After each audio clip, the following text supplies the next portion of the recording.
Hi, I'm Andrew Armstrong and welcome to the back office teardown lab. I had this mystery package sent to me and I believe it was from young Mr. Chinny from Chinny Vision. Ooh, a Luxina lighting LED downlight, and he told me that he had a bunch of these lights fitted in his house. Ooh, look at that, that's quite cool actually. They do come with a number of different finished shades. It's quite a cute kit, isn't it? So you've got a brass, you've got a chrome, and you've got like a brushed stainless steel and a plain white. Lovely. Chinny's obviously got the old white in the old kitchen. He's not in it for the bling. Ooh. Bloody fly, get away. Yeah, we've got flies at the minute because it's hot weather right now. We've got the old door open and we live pretty much in the countryside, so all sorts of cow shit and stuff floating around. Now, this is the fitting clearly, and inside that you've got a nice little lensy thing, a nice diffuser. That's quite cute, on a silicone ring, so you can change it with the different bezels. Very nice. And there is the LED itself, and it's, look at that, it's stonking, isn't it? It's got like a massive heatsink. And then this little fellow here, which is designed to keep insulation and stuff off it, so it's got room to breathe. So let's have a look at the old instructions. So Chinny says these are dead, and he thinks they're overheated, so we'll have a little look inside.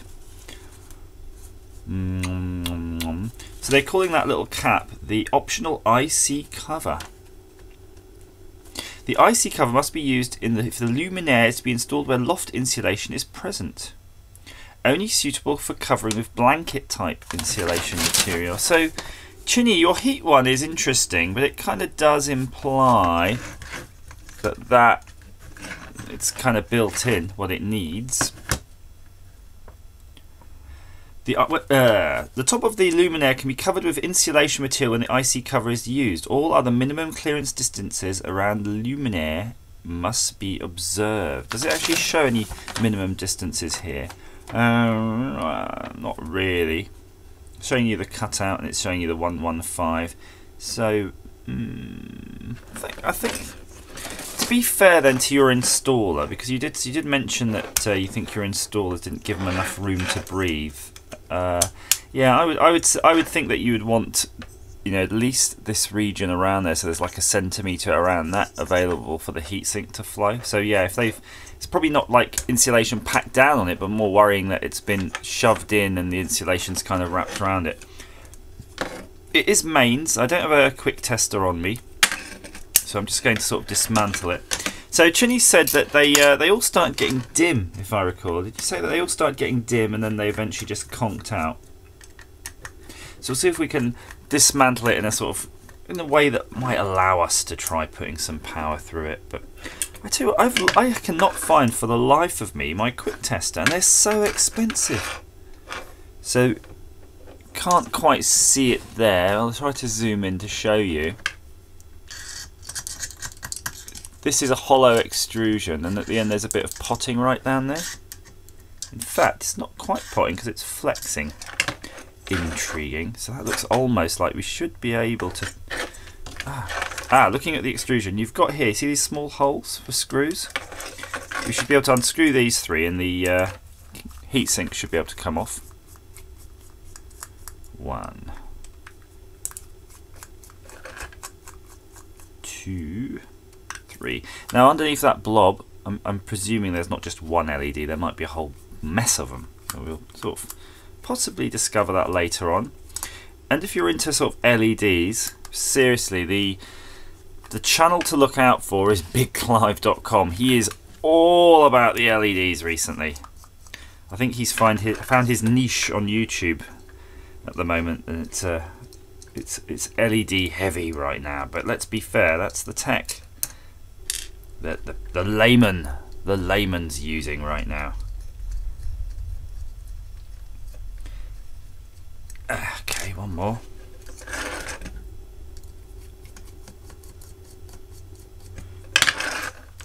Okay. Hurrah! Hoorah!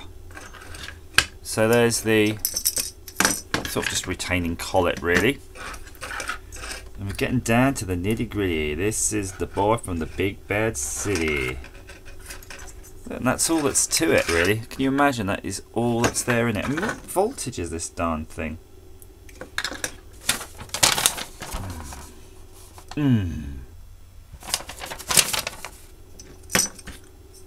Friends, tell me I am crazy. It's mains.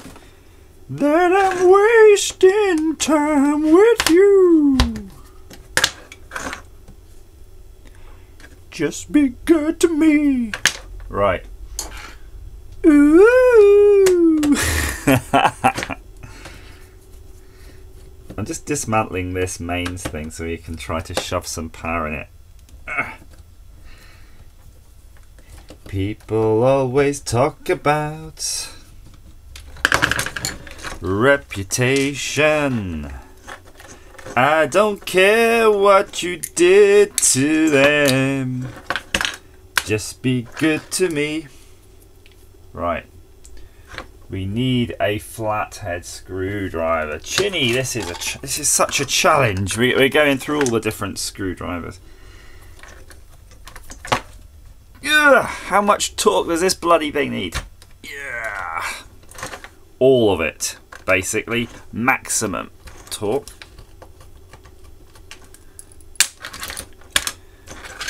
Booyah! We're there. And that is a teardown and a half, wasn't it? So I'm going to clear my decks now. Chinny, I don't suppose you want this back, do you? Because I'm kind of inclined just to throw all of this in its box. And, you know, throw it in the bin probably. But, you know, if you do want it back, it might be too late probably by the time you've watched this video. But no worries, here we go. So you've got an aluminium heatsink back, you've got a piece of plastic covering over the couple of ICs. There's your mains cables coming in. I can't believe that this is mains power, that is insano. Insania. Okay, but before we do that then, let's try to plop some power through it. I'm going to do something dangerous. Do not copy this at home. And, oh, that was my phone like beeping like an alarm. Danger, danger, Mr. Robinson. So what I've got here is a laptop style two-leaf clover, two-way clover connector, and it is unplugged, by the way. This is incredibly dangerous, incroyably dangerous. But I'm doing it because I'm a qualified danger mouse. Right, ready? Plugged it in. Nada. So, nada. We got nothing. So we'll dismantle this a little bit further.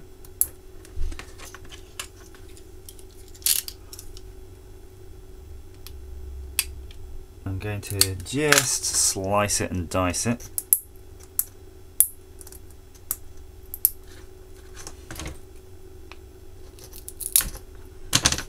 Oh, it has got some sort of resin in there. It's glued down for sure.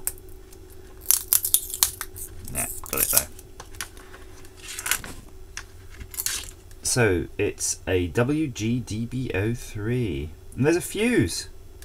It does have a fuse right there. That's a fuse.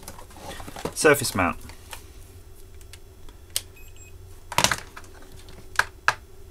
Let's do this. Oh, the fuse is good. Oh dear. Well, alright, shall we check the actual wires? Oh, hello. Yeah, that's it. And this red one.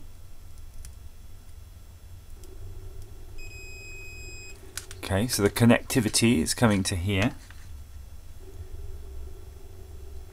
So you've got a component here, and I can just about read off its number. BP5136H, and I'm guessing that's probably an LED controller. and some other thing here which is labelled BD1. So what we could try to do is to see where to get some power into that LED on its own, assuming it's just a sort of random regular LED. Whew, it's the hottest day of the year. I tell you what, it's been a few weeks of this, you know, heat wave, and I am absolutely roasting. However, let me just say goodbye. I've taken the wires off this and had a little root around. In fact, I did try applying power where I think a power should be, and I actually blown out this chip a little bit. So this turns out to be some sort of automotive LED driver type chip, and it actually got very hot and burst out of its skin like an alien. However,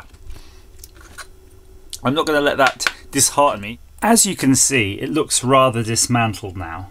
I had started running this sort of Scotch-Brite pad on it, but I noticed this piece here, which is the central piece that covers the LEDs, actually fell off. But underneath it was something way more interesting than the PCB tracking that we were trying to discover. Now, if you look closely, and you've got to really look closely, you'll see on this yellow thing here some shiny things. You can probably see about 4 objects on that one. And then on this one, you'll see 1 object still there. And if you look at the board itself, you will see it's very tricky. I'm going to push down the PCB so I can just show you. Bonded to this board are 1, 2, 3, 4, 5, 6, 7, 8, 9, 10, 11, 12, 13, 14, 15, 16, 17, what, 18, 19, maybe 20, 21 LEDs. So some of them have lifted and they're on that yellow thing, and some of them are still there, and this is actually one in my tweezers. Now you're going to have to look real close to see that. In fact, I'm going to bring this bit of yellow over here as a contrasting material, and if you look very closely at the tip of the tweezers right there, you'll see there is one of those, and that we can look under maybe a microscope one day, will show us that that is an LED.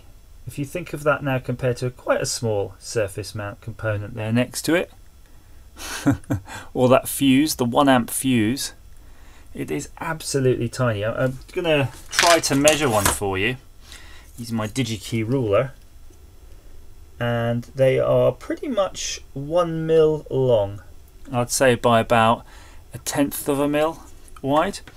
Now I do have means to try to measure one of these, but I don't know if it's going to really, in terms of its thickness, we certainly could have a go. In fact, I tell you what, it is not worth trying. I don't think we're even going to be able to appreciate this fully. Oh.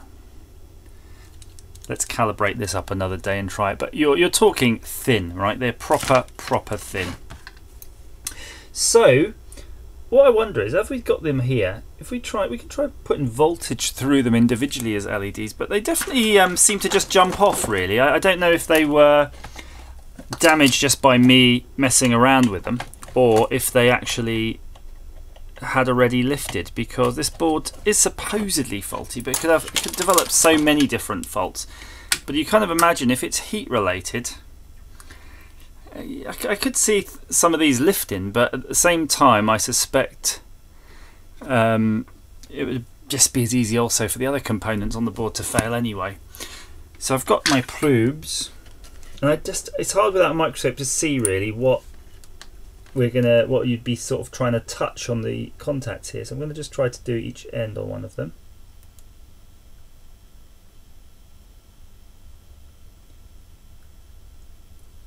Nothing, there's no current there. But remember, they are diodes at the end of the day.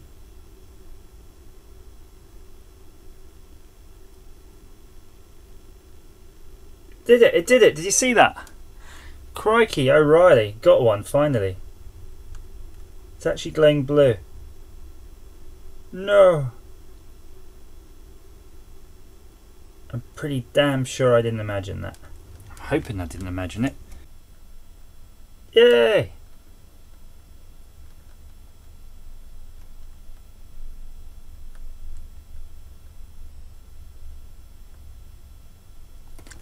Finally.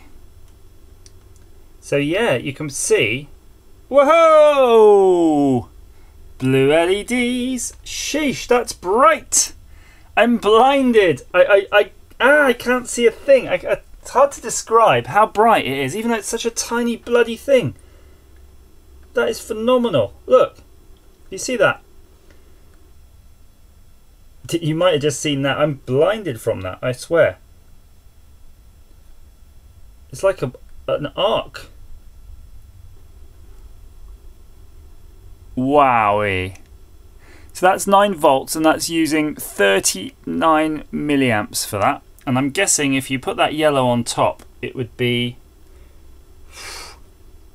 coming out white basically. I think that's the filter for it. So what's weird is I can see then that the ends of the LEDs, they're definitely like polarized in a normal LED fashion, but I can't see how they're glued to this substrate that gives them that sort of polarity. It's really weird. See what I mean? I don't know where the contact points are on this PCB to make them even glow. I've sort of tried a number of different areas on it. I can certainly make them glow as individuals, like we saw, but that's phenomenal. So I'm guessing either the driver board must have failed on that one, because at least that LED glue, or unless it sort of just delaminated themselves. I just don't know. But that's kind of cool, isn't it? Crazy cool. Who would have thought it? Blue plus yellow must equal white in that visible light spectrum. More playing later. So, fascinating stuff. Conclusions, these are pretty cool. These LEDs are so tiny, they're just like dust. I mean, I'm going to show you. Can you see them there? Just like dusty LEDs. So there you see, just for comparison, a comparatively big surface mount resistor. They certainly go way bigger than that, but yeah, those LEDs are teeny tiny. And I've got one more comparison for you. These are the small through-hole LEDs.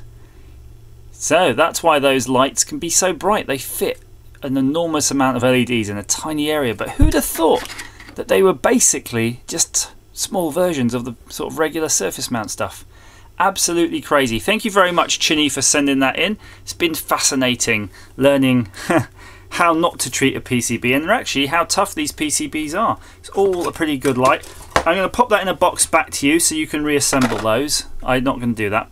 And hopefully that'll be back in your kitchen and illuminating you now that you know what's in there and you can fix it. Thank you for watching.